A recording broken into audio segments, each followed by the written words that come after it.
有一個專利嘅技術，佢可以改善到一啲嘅色素、痘印同埋荷爾蒙斑。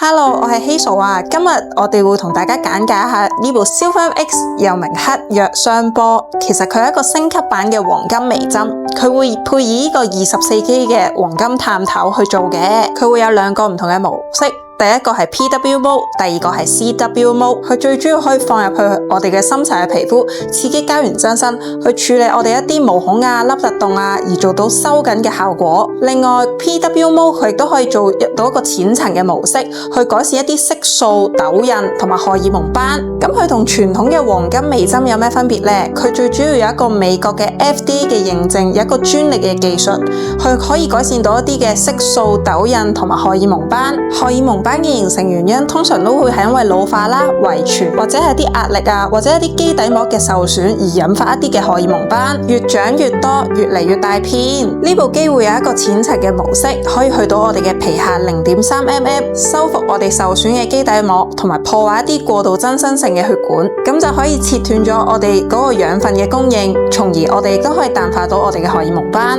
真正做到養膚嘅效果。除咗佢會有功能上嘅唔同嘅分別，亦都可以改善到我哋皮膚唔同嘅層面，而做到有效嘅改善之外呢，咁佢相對嚟講個恢復期就會比較短，大概都會係1至2日嘅情況。咁喺做之前呢，我哋都會敷一啲嘅麻藥，大概係20至30分鐘嘅時間啦。做嘅過程嗰個痛感相對嚟講會比較低，比較容易去接受。如果係10分最痛嘅話呢，大概都只有1至2分嘅痛感。如果有啲咩問題，歡迎留言 DM 我啊！